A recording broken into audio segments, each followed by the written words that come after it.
Queria hoje falar sobre uma coisa que, um texto que eu já usei, mas eu queria falar sobre uma coisa que talvez não fique tão clara todas as vezes que a gente conversa, porque a gente fala sobre comunhão, a gente fala sobre mesa, né?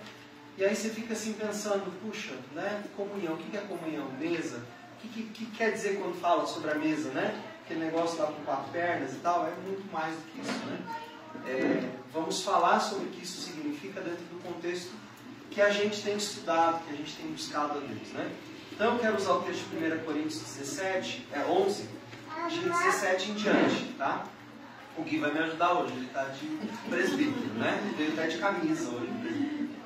1 Coríntios capítulo 11, de versículos 17 em diante, diz o seguinte: Nisto, porém, que eu vou dizer-vos, não vos louvo, porque vocês se ajuntam não para melhor, mas para pior.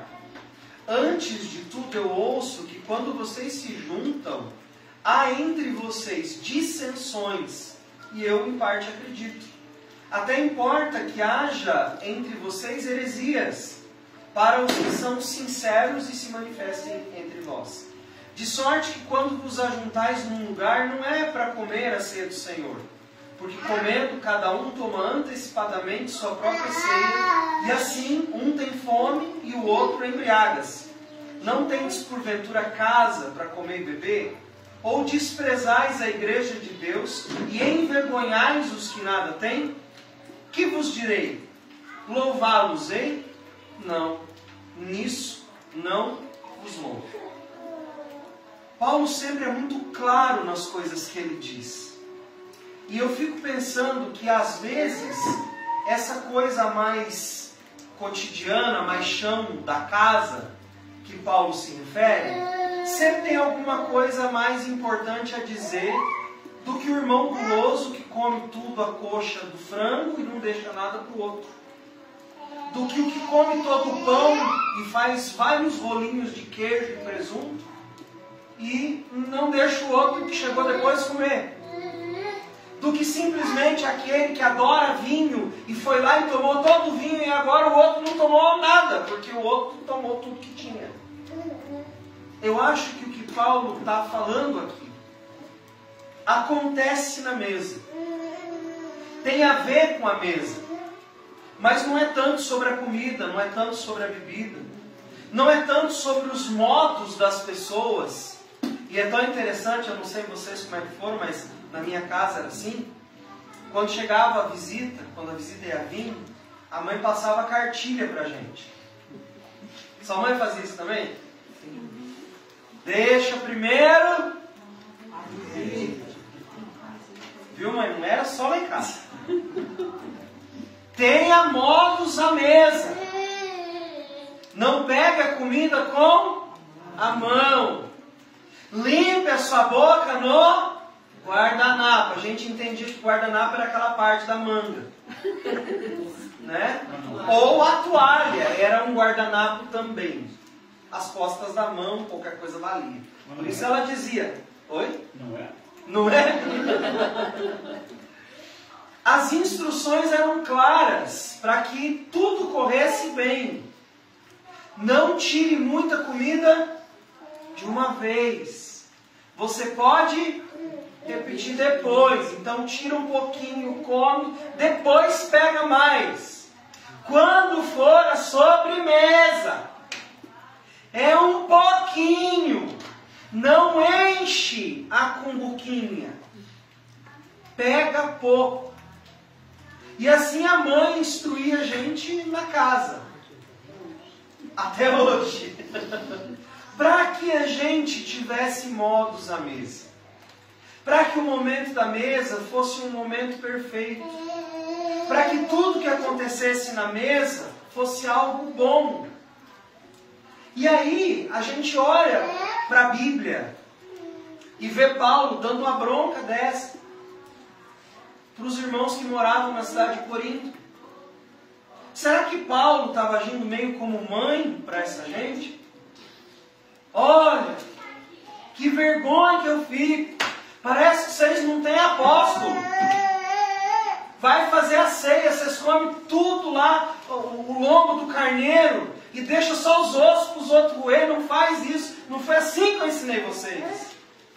Não põe as duas mãos na tigela. Tem um pegador. Para de pegar com a mão. Não bebe todo o suco. Gente, por favor, se comportem à mesa. Será que é essa a mensagem de Paulo? Eu sempre desconfiei que não. Eu sempre desconfiei que as palavras de Paulo eram muito mais profundas. E tinham muito mais a ver com coisas que ele estava querendo ensinar sobre como essa igreja deveria viver e a forma que eles deveriam tratar uns aos outros e aqueles que ainda iam chegar à mesa. Eu sempre aprendi que para você cear na igreja, quando faz, e eu não uso esse termo porque eu acho que ele é religioso mais do que significativo, quando a gente faz a Santa Ceia, aí só quem é batizado pode participar. Pastor, mas isso foi estabelecido pelos apóstolos. Tudo bem, tem todo o fundamento que você quiser ter, e você não está errado em acreditar assim. Mas eu acredito que tem algo mais do que simplesmente comer um pedacinho de pão e tomar um suquinho de uva para lembrar de Jesus. Eu acho que aquilo ali tem mais didática do que isso. Eu acho que tem mais significado do que isso. Eu acho que tem mais profundidade do que só isso para trazer para nós uma lembrança de Jesus. Eu acho que tem muito mais. E é interessante que sobre a ceia, Paulo diz o seguinte: tem muitas divisões entre vocês. Vocês estão aí passando por situações muito complicadas. Vocês estão tendo dissensões. E é no momento da mesa que isso está acontecendo. E eu estou dizendo para vocês, o ambiente da mesa não é para isso. O ambiente da mesa é proporcionado para vocês viverem outra coisa. E eu vou instruir vocês a respeito disso. Existem diferenças entre nós. Cada um de nós tem nosso próprio estilo. A Lana tem um estilo mais street. A Rita tem um estilo mais good vibes. O Mário é gaúcho, tchê. Nós somos de Santa Catarina. Tem tantos estilos diferentes. E isso não é o problema. O problema não é o nosso estilo à mesa. O problema não é nem os nossos modos à mesa. O problema é o que essas coisas revelam sobre nós. E sobre como nós estamos lidando com a vida, com as pessoas, com o Evangelho do Reino e com o Rei do Evangelho do Reino. Paulo está dizendo o seguinte: vocês estão chegando na mesa e há entre vocês coisas que não são resolvidas. E aí essas coisas não resolvidas, às vezes começam na mesa mesmo. Porque sabe, se Paulo disse que algumas pessoas estavam levando coisas para se mostrar na mesa, é porque algumas pessoas estavam se sentindo humilhadas por aquilo que aquelas outras estavam fazendo. Então vocês estão fazendo da mesa uma coisa que ela não é. Vocês estão fazendo da igreja uma coisa que ela não é. Vocês estão fazendo da comunhão e das relações de vocês uns com os outros coisas que elas não são. E nós precisamos lidar com isso. Nós precisamos mudar isso. Divisões são diferentes de pensamentos divergentes. Tem coisas que eu penso sobre o Evangelho que talvez você não concorde comigo. E isso não é pecado. Tem gente que briga, e eu tenho visto muito isso. Ah, eu sou pré-milenista, ah, eu sou amilenista, ah, eu sou pós-milenista, ah, eu sou não sei o que nista. Gente, eu sou misto. Se eu vou antes, depois, no meio, durante, quando acabar, depois que acabar, eu não sei, eu quero ir. Ah, mas não quero passar por isso, meu filho, a gente não decide nem antes da tribulação que a gente vai passar, quem dirá se vai passar ou não. Ah, mas eu sou, nem lembro os nomes de tanto que eu estudo sobre isso, né? Predestinação, livre-arbítrio. Calvinista, arminiano. Quase que chamei a dona Hermínia, né? Mas eu sou arminiano. Gente, briga brigas, discussões, dissensões. Paulo já viveu isso, né? Porque ele estava ainda dizendo para os irmãos, um deles diz, eu sou de Paulo, outro diz, eu sou de Apolo. Paulo olha e diz, e o que é que eu tenho com isso? O importante é que sejam todos de Cristo, porque no fim quem dá o crescimento é Ele. Então ter pensamentos diferentes uns dos outros vai acontecer. Nós temos estilos, educação e formas diferentes de viver a vida. Para um, o guardanapo é aquele papel quadrado, para o outro é a manga da blusa. São diferentes. Mas não quer dizer necessariamente que sejam coisas erradas. Sem diferenças não existe maturidade. Vocês concordam com isso? Que a maturidade vem exatamente sobre saber lidar com diferenças? Os casados sabem muito disso. Você casou com uma pessoa que é simplesmente diferente de você. Você olha e diz assim, mas como é que pode ser tão diferente de mim? E essa diferença, com o passar do tempo, vai trazendo para nós maturidade. A gente vai aprendendo a lidar, a gente vai crescendo, a gente vai se adaptando, a gente vai subtraindo algumas coisas, a gente vai acrescentando outras. E assim nós vamos, como estamos dizendo, amadurecendo. E o caminho da maturidade não é sempre um caminho fácil. Às vezes ele é um caminho que a gente vai encontrar ferida, que a gente vai encontrar dor, que a gente vai encontrar um desconforto. Não é? Não é assim que a gente vai viver? Mas mesmo assim, isso ainda é o nosso caminho. Essa ainda é a nossa mesa. Ou a mesa da sua casa não é mais a mesa da sua casa, porque quem está sentado à volta dela é muito diferente de você e pensa diferente de você. Não. Continua sendo sua casa, apesar de terem pensamentos diferentes. Isso pode afetar a comunhão se faltar maturidade. Quem é maduro, mesmo com divergências, vai olhar para aquele ponto de vista e vai dizer, peraí, talvez tenha alguma coisa aí que eu não tenha pensado, entendido, vivido. Então eu vou tentar contemplar isso, para que a gente continue junto. E desde o princípio existe uma intenção de Satanás de minar a comunhão. É uma arma poderosa dele. Qual era a intenção de Satanás logo no começo? Minar a comunhão do homem com Deus. Tirar o homem da mesa de Deus. E, de certa forma, ele consegue fazer isso através do pecado original. Chamado original, né? E de original não sei se tem alguma coisa. O que ele oferece para Eva? E o que a Bíblia nos narra que ele oferece para Eva? Para que ela cometa um erro. Ele oferece dinheiro. Eva do céu, te faço um pix. É isso que ele oferece?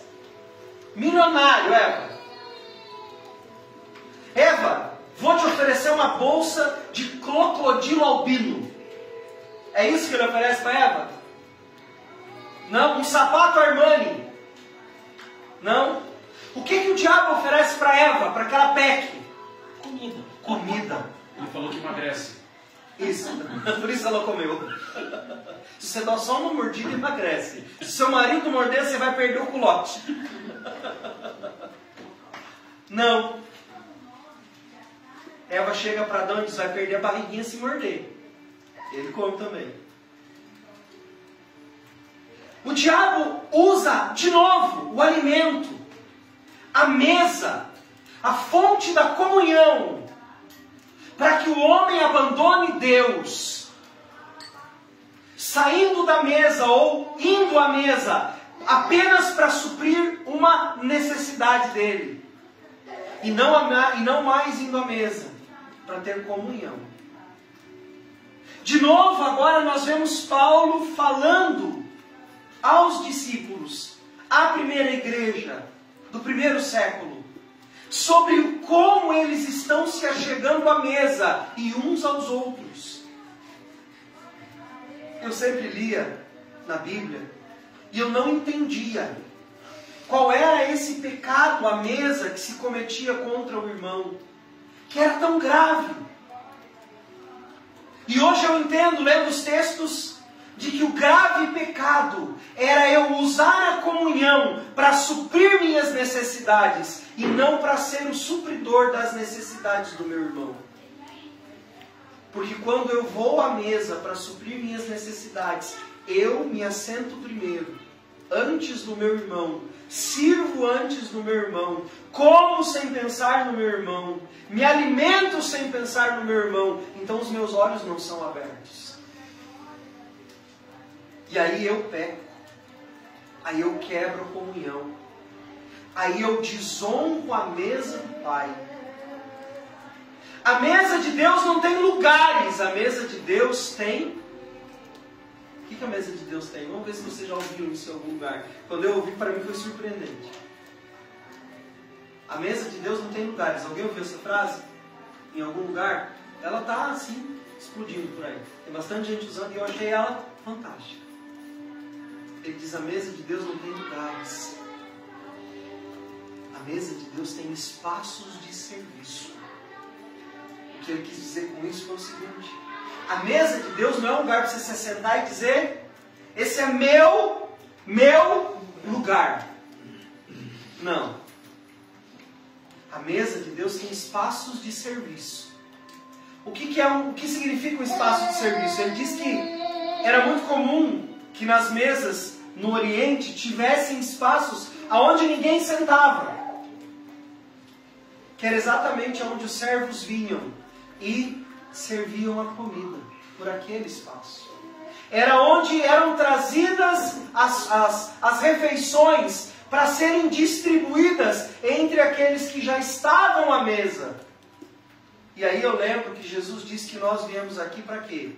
Para servir e não para ser servidos. Então esses espaços que existem e que nós já vamos chegando dizendo: esse é meu lugar, esse é meu lugar. Sabe aqueles lugarzinhos na mesa que hoje está muito em moda, que é das mesas postas, que tem um crachazinho e que tem o seu nome? Ele diz assim: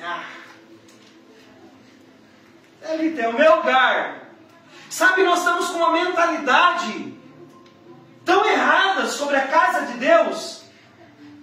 E eu vou pegar talvez você desprevenido, porque eu fui pego desprevenido desse pensamento. Onde você já ficar em hotel, em algum lugar? Você chega lá na portaria, você pega uma chave, normalmente na chave tem o quê? O número do quarto. Aquele quarto é seu.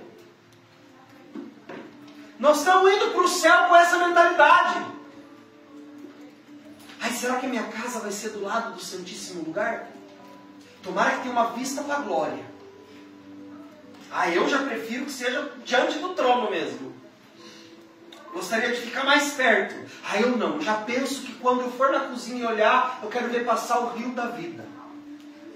Nós estamos indo para o céu com uma mentalidade suíte. Enquanto Deus está criando para nós um lugar que só tem uma mesa e espaço para os seus filhos. Mas nós estamos indo para o céu com a mentalidade de: cadê meu quarto? Essa não é a mentalidade da mesa, não é a mentalidade do céu, não é a mentalidade dos filhos de Deus. A mentalidade dos filhos de Deus é uma mentalidade de lar, de casa, de lugar de comunhão, de troca de experiências, de troca de oração, de busca, de paixão, de acender no outro a vontade de querer amar e servir a Deus, de servir o outro na mesa de Deus. Quando tem alguém visitando a gente na nossa casa e a mesa fica pronta, o que é que os anfitriões normalmente fazem? Eles levantam e dizem: gente, vem para a mesa. Aí você apresenta a mesa, diz: olha, isso aqui é a nossa mesa, escolham os seus lugares, podem se assentar. Aí a pessoa senta. Qual que é o papel do anfitrião? É servir.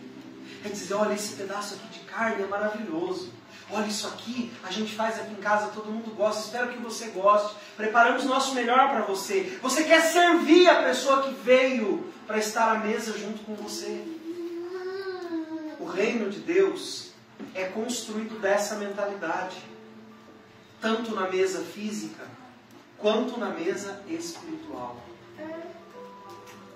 É tão importante esse negócio de mesa, de fome, de comida.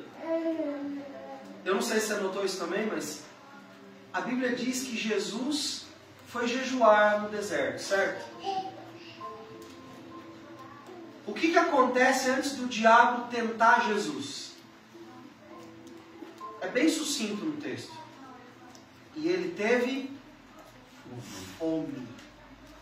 Qual é a primeira coisa que o diabo tenta Jesus? Eu andei sabendo que você está com fome. Vamos comer um pão? Tem umas pedras redondinhas ali. Se você disser para aquilo virar pão ali, vai ser tão legal. Já imaginou um milagre? Você vai comer, Jesus, um pão de milagre. Satanás tenta o próprio Filho de Deus com comunhão, com mesa, com alimento. De tão central e importante que isso é no Evangelho. Porque Satanás sabia que a mesa simboliza relação, que a mesa simboliza intimidade, que a mesa simboliza relacionamentos íntegros, fortes, que edificam um ao outro. Sabe? Que é um lugar a ser desejado de se estar. E tem coisa melhor, você está com muita fome e você saber que você vai chegar em casa e tem alguma coisa à mesa para você comer? Não é maravilhoso? É maravilhoso porque nos leva a algo que é essencialmente necessário para todos nós. A comunhão é necessária. Não fomos feitos para viver sozinhos. A forma como lidamos com a mesa da comunhão na igreja diz muito sobre o tipo de evangelho que nós estamos dispostos a viver. A principal oração do cristianismo e também do judaísmo, a oração do Pão Nosso, Pai Nosso. Jesus primeiro anuncia o reino na oração. E sobre qual é o primeiro assunto que Jesus fala? O pão nosso nos dá hoje. Ele primeiro exalta o reino, coloca o reino no seu lugar, mas a primeira coisa, depois de Deus que ele fala nisso, é o pão. Porque o pão simboliza exatamente essa comunhão, simboliza exatamente esses relacionamentos, esse lugar de sermos edificados, que estabelece a santidade representada como centro da nossa vida. Ela é exemplificada no partir do pão. A mesa é um lugar de cura, porque quando Paulo vai falar, inclusive, sobre a ceia, ele diz: muitos de vocês estão ficando doentes por causa da forma como vocês se aproximam da mesa. O que Paulo está querendo dizer com isso? As prioridades da vida de vocês têm adoecido vocês. Vocês chegam nesse lugar de comunhão apenas para se satisfazer e não para oferecer algo. É interessante que dentro do tabernáculo de Moisés, lá atrás, no Antigo Testamento, tinha uma mesa. Lá dentro. Quem sabe o que tinha sobre a mesa? Pão. Pão. Dentro de um lugar sagrado tem uma mesa. E nessa mesa tem pão. E esse pão simbolizava a comunhão que Jesus ia trazer a respeito do seu sacrifício na cruz por nós. Pão representa comunhão. Maturidade de relações. Relacionamentos que se curam, que se ajudam, que se fortalecem, que investem, que persistem. E isso não para por aí. em Atos, capítulo 2, a Bíblia diz que a igreja do Senhor crescia.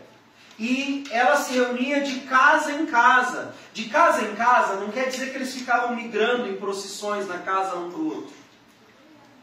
Quer dizer que em cada casa de cada um deles tinha uma reunião.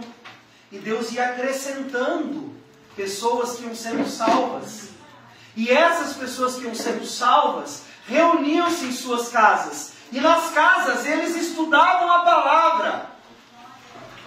E ao estudar a palavra, a Bíblia diz que eles faziam o quê? Partiam o pão. Algumas pessoas diziam assim, esse partir o pão significava que eles partilhavam Jesus. Também. Mas o partir o pão era literal. Eles dividiam a comida deles. Eles faziam comida juntos. Eles comiam juntos. Essa comunhão era tão importante, tão central, que não para. Vocês lembram das 10 pragas do Egito? Quem de vocês lembram das 10 pragas? Qual foi a última praga? A morte dos primogênitos. Quem não quisesse morrer tinha que fazer duas coisas. Quais eram? Passar o sangue no umbral da porta e fazer o quê? Churrasco de ovelha. Sozinho? Olha a instrução. Reúne toda a tua família, preparada para a viagem. Faz o churrasco da ovelha. Come o churrasco. E se tiver alguém que não tem família, chama para comer com você.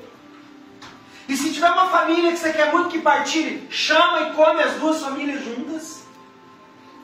O que sobrar, vocês queimam. Porque vocês não vão ficar aí para sempre. Mas o livramento de Deus se dava a partir da mesa da família, trazendo para a comunhão seus filhos e lembrando quem eles eram em Deus. Você não acha isso maravilhoso? A mesa ser esse lugar central de novo, agora não só de cura, mas de liberdade. Mesa de Deus é lugar de viver liberdade. Liberdade de relacionamento. Liberdade de livramento da morte. Acontece na beira da mesa. É tão importante a gente entender que é mais do que simplesmente comer junto. A comida e a mesa tem um simbolismo, tem um significado espiritual, de comunhão profunda, de transformação da morte em vida, de livramento, de liberdade. Isso no Antigo Testamento. Tem algo mais que aconteceu à mesa. Não sei se você lembra da história de Elias. Falei dele há poucos dias atrás. Quando Elias estava depressivo, mal, triste, o que é que Deus manda para Elias? O que Deus manda para Elias? Um presente de Natal? Uma oferta para ele? Deus olha e fala, vou dar uma oferta para Elias, fazer um pix para ele, porque Elias está triste, né? E todos ficam felizes com pix? Então vou dar um pix para Elias. Elias fica feliz? Não! Já sei! Deus mandou para Elias um carro. Um carro de fogo, mas não foi nessa hora. Foi depois. O que Deus manda para Elias? Comida, pão e churrasco. Ele diz, Elias, come. Porque é na comunhão que somos restaurados. É na mesa com Deus, com os irmãos, na comunhão, que nós liberamos cura, que nós liberamos vida, que nós liberamos prosperidade, que nós liberamos crescimento, maturidade. É na mesa que devemos acertar os nossos pontos. Jesus ressuscitado aparece para os discípulos 40 dias depois de ressuscitado. Onde Jesus aparece para os discípulos ressuscitado? na mesa de novo. Gente, isso não é coincidência. Isso é um princípio do reino. No lugar dos filhos, nós estamos ali, servindo uns aos outros. Você já viu quando a família está harmônica, tudo está em paz e a família está na mesa? O que acontece na mesa? Me passa o bife. Um pai que passa o bife. Me passa a maionese, o outro passa. Me dá a salada, o outro passa. Me dá o pão ali, o outro traz o pão. Numa mesa de comunhão verdadeira, um está servindo o outro. Falando do como está bom comer ali. Nossa, estava com uma saudade dessa maionese. E esse pão aqui, então você não faz ideia. Pega um pedacinho desse pão com não sei o quê. E essa mandioca aqui com essa costela assada, meu Deus. Chega, tá bom. Chega de tantos exemplos inspiradores. A mesa é lugar de inspirar mesmo. De admirar, né, Gui? De dizer o quanto é bom. De edificar, de fortalecer. De oferecer o meu melhor para o outro. A mesa é lugar de também oferecer o meu melhor para Deus. Nós precisamos aprender a discernir o corpo. E discernir o corpo é isso. É servir. É pôr o outro em honra a mim. Vocês estão fazendo tudo errado, diz Paulo, porque vocês não estão discernindo o corpo. Discernir o corpo é isso. É olharmos para o outro como prioridade ao invés de nós. Repita para quem está do seu lado. Discernir o corpo. Discernir o corpo. Nas palavras de Paulo, significa que você vem antes de mim.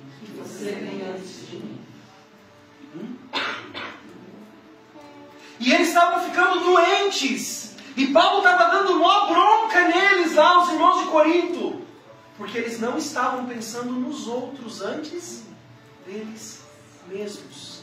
Quer ver um outro texto que aponta para essa mesma realidade? O Tiago. Não, meu filho. O Tiago é meu. O Tiago diz assim: vocês pedem e não recebem, porque pedem, não, para os vossos próprios deleites. Daí ele reafirma dizendo que isso é mal.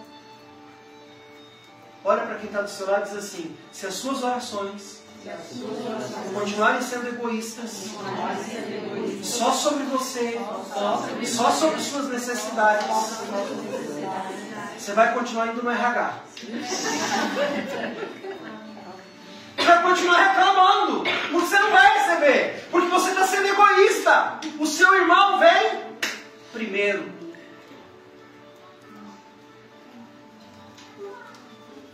Eu gosto muito da tradução à mensagem das Escrituras, em 1 Coríntios capítulo 13, que o Jane Peterson traduz brilhantemente esse termo, dizendo: o amor não é egoísta, vivendo na base do eu primeiro.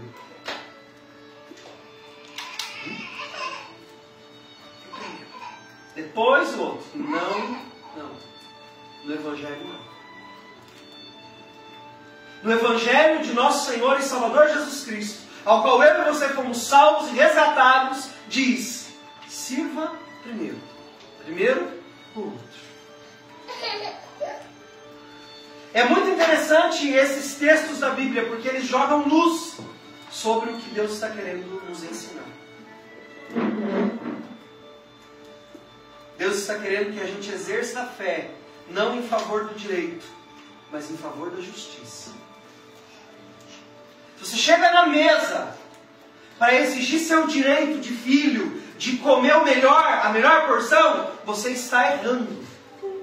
A mesa é lugar de exercer justiça. Meu irmão vem antes de mim, eu irei servi-lo primeiro do que servir a mim. Eu vou lá para orar por alguém do que para receber oração. Eu vou lá para dar do que antes para receber. Essa deve ser a mentalidade. Claro que às vezes a gente vai na casa do pai e da mãe com aquele interesse de no almoço voltar com a marmita. Não é? Quem nunca? Mas antes disso, não é gostoso comida de pai? Não é gostoso comida de mãe? Mesa de pai, mesa de mãe? Não é só pela comida, pela presença, é pelo como é gostoso estar ali, é pela história que se constrói. A mesa do reino também é assim. A mesa do reino é pelo que se constrói, é pelo que se vive ali, é pelo que se garante ali. Não é para você buscar por si mesmo. A mesa é um lugar onde os nossos olhos devem estar abertos. A mesa, esse lugar de comunhão que Cristo nos oferece, é o lugar onde as pedras vivas do reino se reúnem para celebrar a Deus. Esse é um princípio de comunhão que está muito claro para mim, principalmente depois da leitura desse livro. Existe um texto que a Bíblia fala, vários textos, né? Paulo diz isso pelo menos 2 vezes, que nós somos pedras vivas, que fomos tornados edifício de Deus, do qual Jesus é a cabeça da esquina. Mais ou menos assim o texto. E ele ainda chama a gente de edifícios de Deus, prédios levantados para glorificar a Deus. E é muito interessante que nisso, nessa parte que ele fala desse texto, ele fala que não é assim tipo, você é casa de Deus. Ele diz, vocês são casa de Deus. Um tijolo não é uma casa, mas vários tijolos moldados com o cimento se tornam uma casa, onde pessoas habitam. E ele usa essa mesma analogia, dizendo, vocês são pedras que foram colocadas umas do lado da outra, e vocês formam uma casa espiritual, nesse lugar Deus habita. Eu acho que a mesa exemplifica bem isso. É o lugar onde essas pessoas que amam a Deus e foram chamadas por Deus para serem pedras vivas, se juntam para que Deus venha com a sua presença e habite entre elas. Ali é um lugar de criar memórias e de servir uns aos outros. E a questão é que o texto não está falando de você, mas de vocês, que formam o santuário de Deus. E esse santuário é repleto desse amor de Deus, que vem através de Jesus. E o amor se manifesta através da comunhão.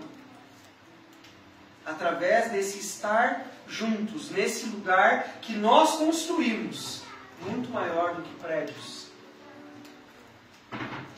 Esse lugar de comunhão, onde nós nos encontramos para ser aquilo que o outro precisa e deseja alcançar em Deus.